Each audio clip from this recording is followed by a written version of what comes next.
Welcome to Els of Life show, where the only Els we catch are light, love, and laughter. We believe in the power of a positive perspective, peace, and purpose. I am Tola Ayodeji, call me T, and thank you for joining me today.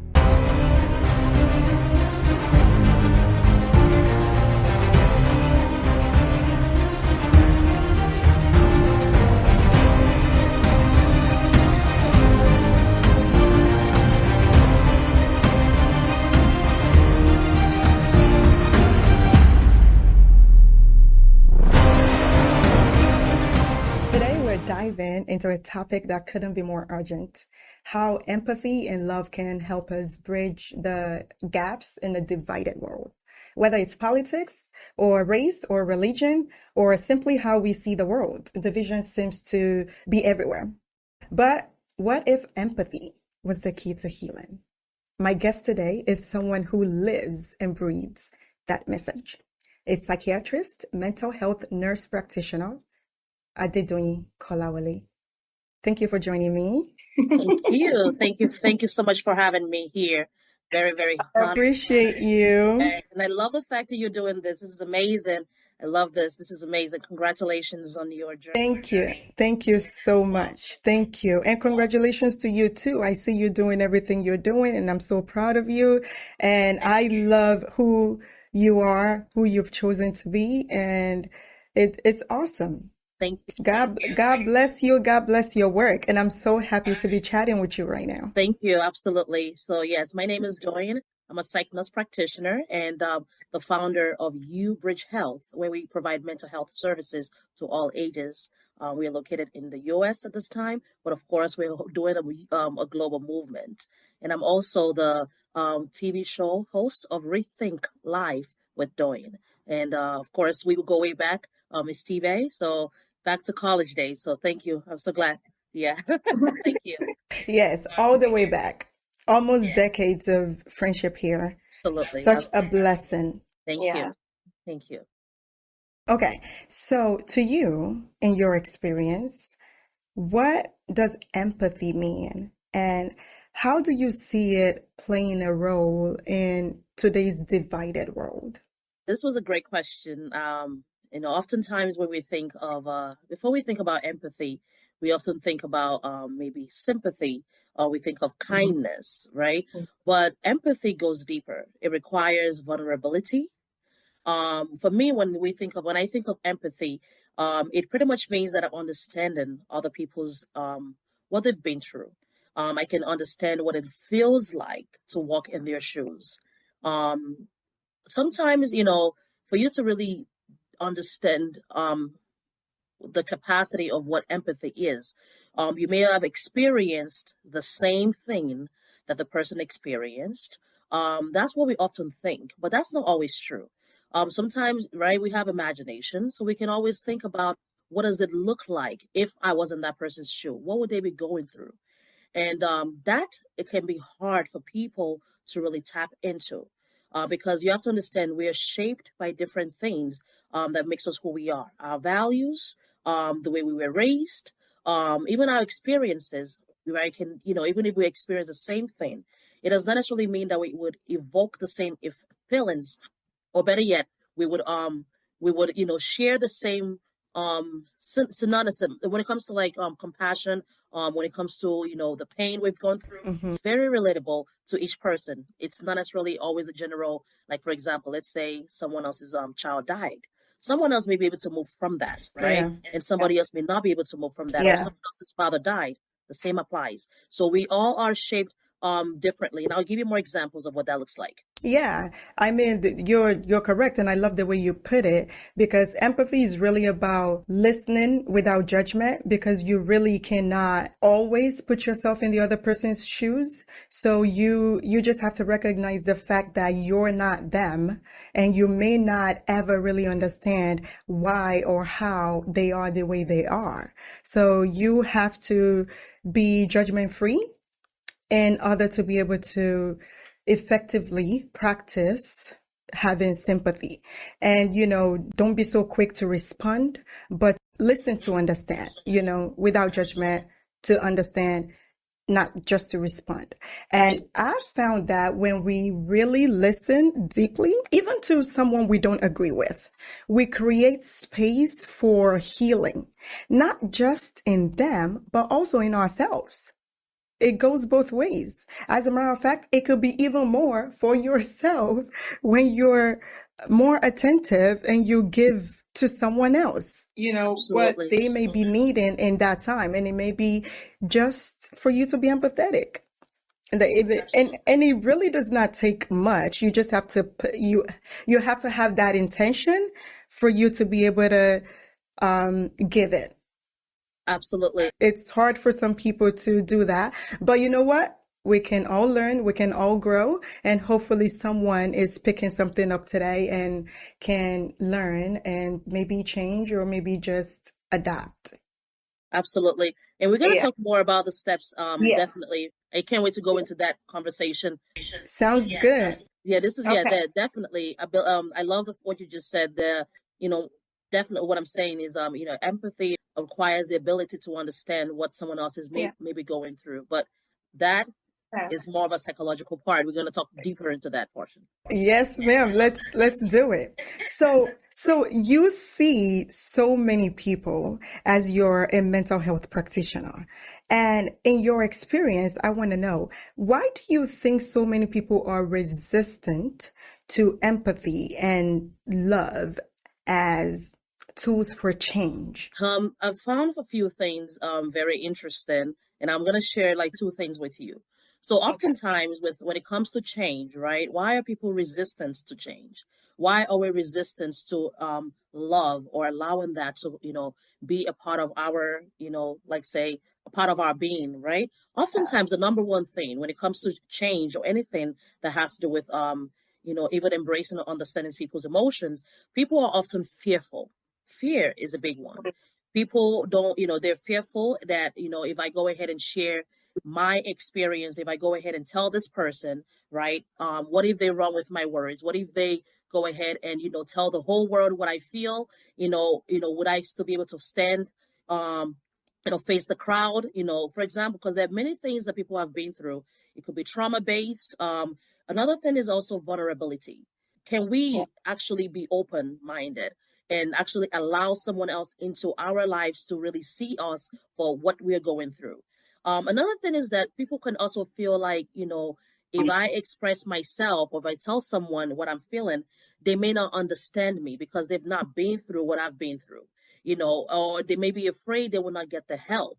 So it's a lot of things that could, like I said, fear, vulnerability, sometimes even fearful of trauma bonding or not getting the help they need or they can get from others. That diminishes resist people from going ahead and opening up to others and letting them in to their life and their struggles. Very right. I mean, fear and pride, I believe, are often the biggest blockers. I always think about that. So everything you said resonate with me. It's like people are afraid of empathy, because it kind of means agreement sometimes. So when they don't agree with someone, it's hard for them to empathize with the person because they have the fear of that meaning that they agree with the person. But it doesn't. It just means that we value the other person enough to hear their story. I want to add to this portion as well. Aside from I love what you said, pride, another one. Aside from that, another one is also like the society we live in and what is being promoted, right? Oftentimes people see themselves in competition with others. And so they feel like I said, it's not, when it comes to, needing help, it's not written. People think sometimes it's written on your face because of the way you look or the way you dress. Very wrong, very different. That's not the truth, right? Because just because I'm put together does not mean I don't need help. And just because you're looking disheveled does not mean you don't need help or you do need help. So the society promotes, some societies promote individualism, and some Yeah. society also promotes competition. Oftentimes, if not individualism, competition is definitely something that is being promoted in most, not almost most cultural or society areas that we're in. It could be Yeah. tribal, yeah, it could be a lot of things like that. But because that competition with others, feeling like, oh, They have it great. Why should I go? If I go tell them what my problem is now, that will be a problem because now I look less than compared to them. So it's yeah, we have to unlearn those things. Absolutely. Yeah, we really do. I agree with you 100%. And I know you're not afraid to go deep, so I want to ask you this. Would you share with us a personal story where empathy shifted a situation for you or someone else? Yes. So this is actually a very interesting question. I'll tell you why I say it's an interesting question. I know I keep saying interesting. I really love the questions you sent to me. So when I was reviewing for this question, it was a little hard. It was hard.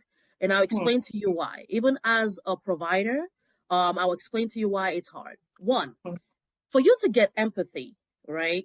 That means they have to be able to imagine what you've been through. That's number one. Or number two, most of the time they have to have walked in your shoe. And one thing I've discovered in my journey, being on earth and also being in psychiatry, we all see life very different. Just because, like I said, right, let's use the story of Iniedo, right? The Iniedo story, whereby she lost her father. I don't know her personally, but I know on social media, we've all seen an Insta blog. Somebody was like, "I can't believe this lady.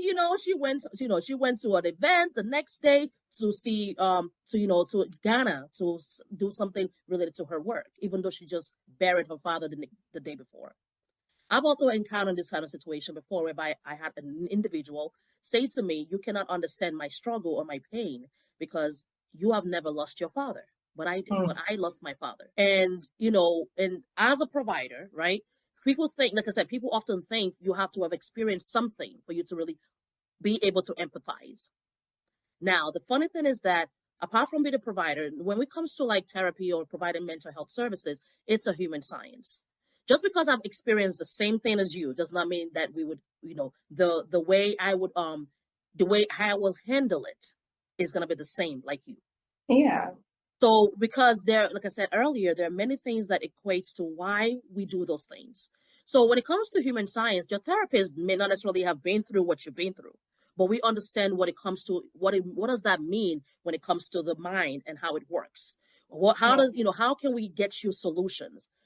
How can we get you out of this situation? How can we understand what you're going through, looking within and able to help you gain clarity of what is ideal for you? So, for example, that client that asked me about my father, I never lost my father, but I do understand what it means. Everybody knows this one thing about life. The magnitude of what you're experiencing is what differs. We are all experiencing the same exact thing in this world. When it comes to pain, when it comes to suffering, when it comes to love, when it comes to anguish, when it comes to hope, we all know what those things, those emotions feel like.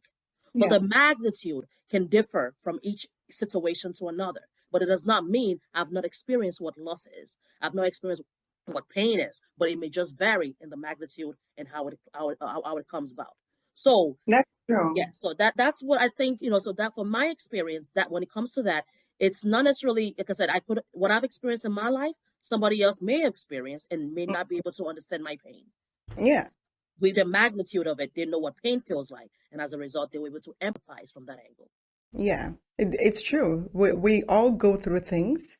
So you just have to be willing to dig deep enough or just be willing at all to even hear someone else out. Yeah, Absolutely. that's very true.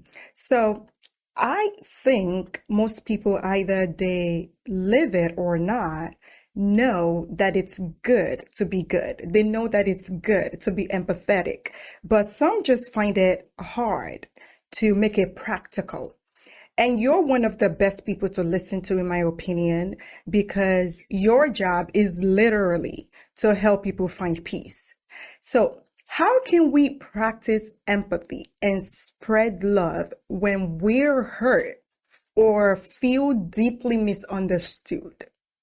There are a few things that comes to mind. One will be awareness. You have to recognize there's an issue here. There are different types of intelligence, which is something I also cover with my practice and also on my show. Different type of intelligence. There are people you have to understand they don't have the capability. Not saying they cannot improve in that area, but because we have different 8 types of intelligence, there are people that they have intrapersonal. Okay, so when they say there are people that they go in the midst of people. When it comes to intrapersonal, they understand themselves. When it comes to interpersonal, they understand other people. And doesn't Yeah. necessarily mean you will have the both. Doesn't mean you will have both.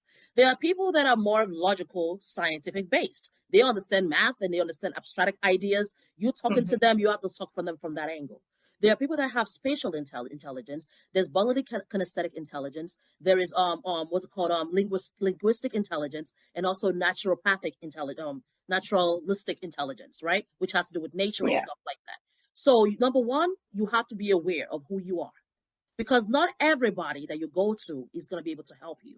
If someone has interpersonal experience, intelligence, right, able to understand the crowd or understand other people, they may be able to help you because they can see they see what you're going through.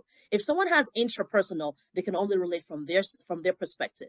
If someone has logistical, personal intelligence, they may be able to understand from that area. But if you have spatial intelligence, they might not, because everybody has their strength. So number Yeah. one is awareness. Number two is also reflection. Apart from awareness, right? You said, how can we practice empathy and spread love when we're hurt, angry, or feeling deeply misunderstood? One, you have to be aware of, where do I stand? Even when it comes to psychiatry or it comes to therapy, they always want you to understand the power of the therapy. You need to know where you are as a therapy. How do I feel about this topic? Then once you have that self-awareness, then we can go in and reflect on, okay, these are ideals, these are not ideals, and we can go further into the deep work. So Yeah. so we can start by reflecting on our emotions before reacting, allowing ourselves to take a deep breath and of course regain composure, active listening, because people are obviously struggling. So you want to be attentive. You also want to be able to, like I said, seek understanding. Even the Bible talks about gain understanding in everything. Even when you're getting wisdom, still get understanding. Another one is also small acts of kindness. Kindness, I would say, is the number one way that we can go ahead and start Yeah. or allow the openness for empathy to be even to come into the room. You got to be kind. You have to be considerate of others. You have to show care, love, compassion. You not just be nasty to everybody and expect that you're gonna get empathy from that. No, you have to allow room for that. And when you get with more kindness, like you probably experience in your life, most people would rather talk to someone they don't know versus talking to someone they do know. So it is number one, because they feel like if I talk to someone on the bus, they don't know me. I can be myself and express myself.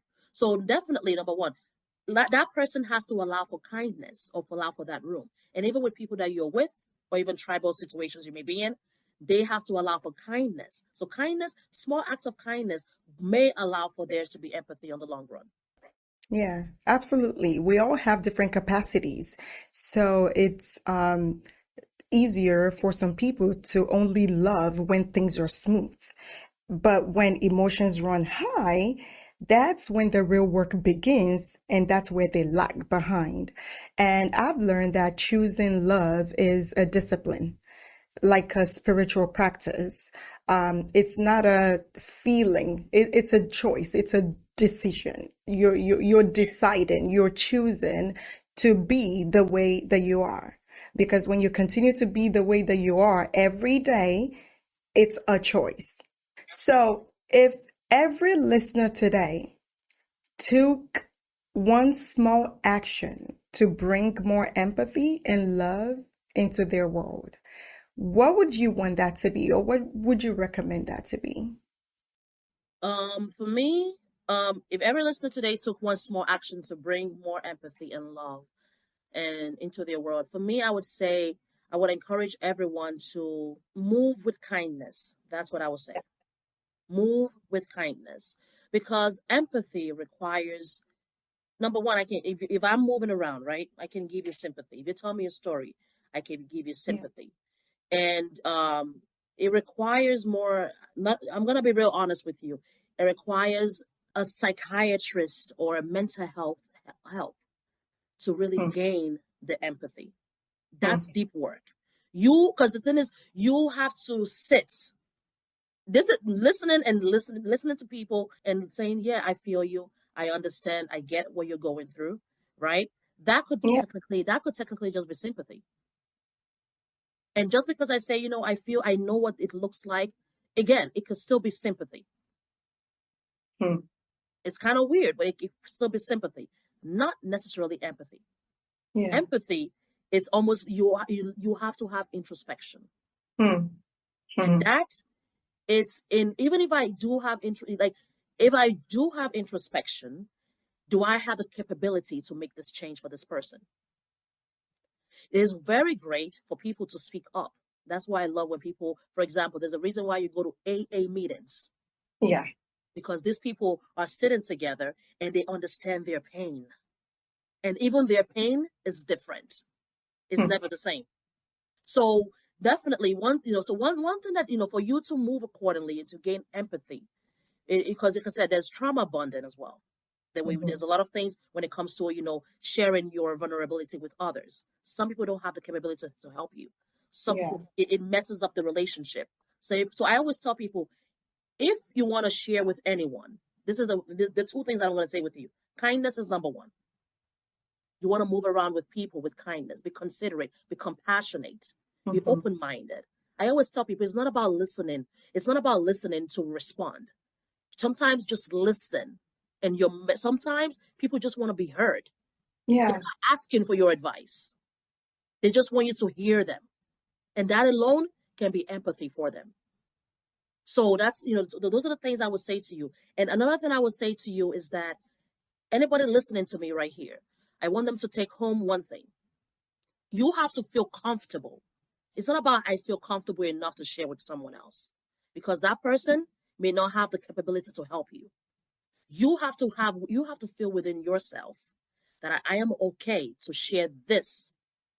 I'm okay to share this issue with anyone, despite if the person is not here or they're gone or they go ahead and tell the world. You have to feel okay with whatever you want to say. And when you feel okay with whatever you want to say, and also listen to your spirit guide. Let God, whatever you believe in the spiritual, you don't have to talk to everybody. If you listen within yourself, the spirit will guide you and let you know. Yeah. Go ahead and open your mouth and say something to this person. Not everybody that comes your way, you go ahead and open your mouth to. Let the spirit within you guide you in opening your mouth. And then oftentimes you'll feel safe enough. You'll feel safe with that person. And that will be the right person to help you. Yeah, beautiful. May we be guided. Amen. And just adding to that, even one kind word can ripple out further than we'll ever know. And you may never know what you've just done for that person, because you may never cross paths with them ever again, or it may be someone and like you said, they have to be comfortable. They may not even ever share with you what you've done for them, but that one kind word that you've shared, that you've said to them, it could just ripple out further. And so anyone that's listening, who is one person you can reach out to today? Like, who is that one person that you can reach out to today? And just to say, I see you. I see you. They may need to hear that.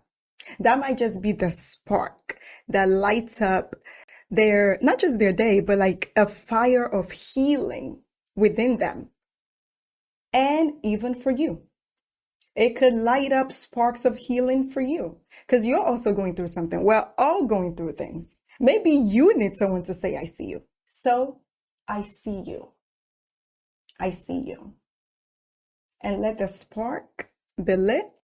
This conversation reminds me of a quote that I really love. It says, empathy is a bridge. And it's so interesting because your practice, yes, it's called You Bridge Health. You Bridge Health. Yes. And I thought of you, or rather I think of you when I remember this quote. So when I was preparing for this, I thought of you again.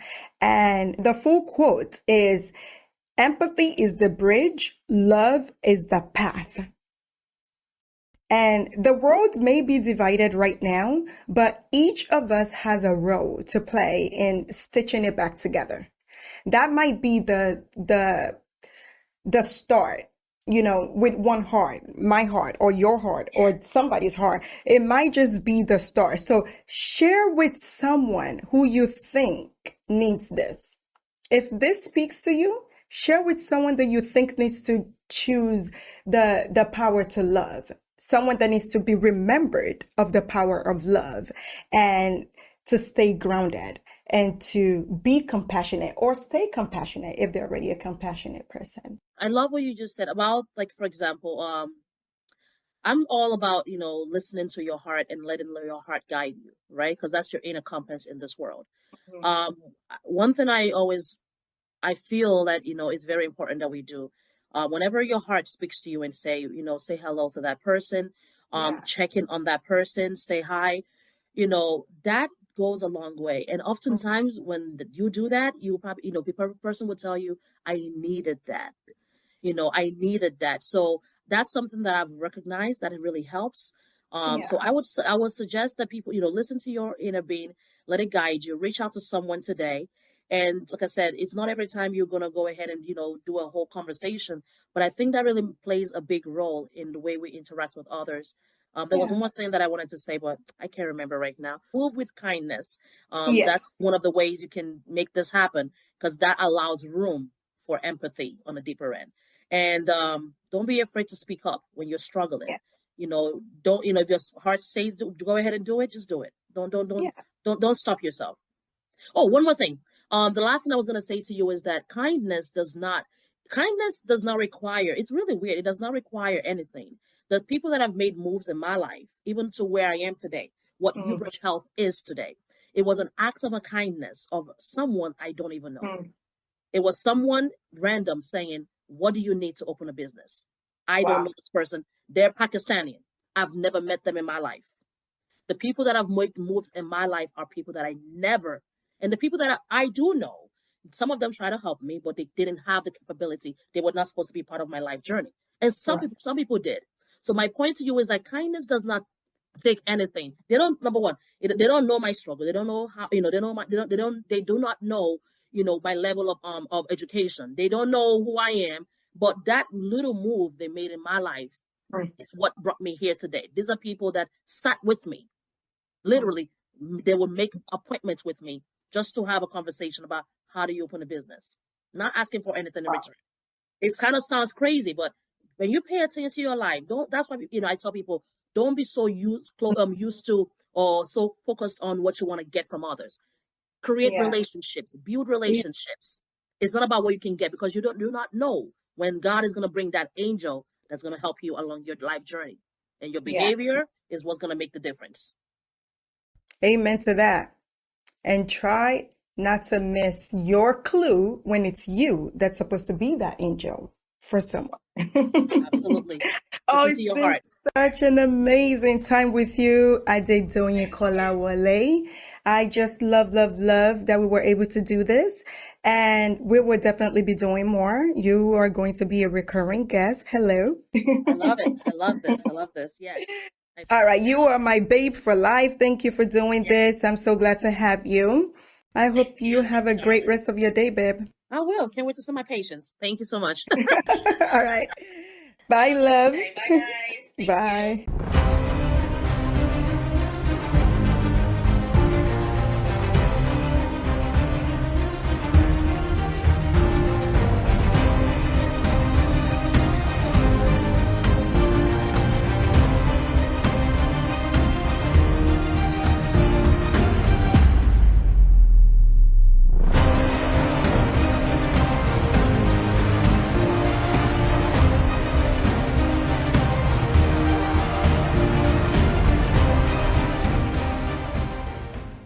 If today's conversation spoke to you, please share, subscribe, and reflect. Remember, even when the clouds seem so heavy, light will always find a way. There is always an opportunity to shed light around you, spread love with those that are with you, and share laughter with those that are by you. Ciao.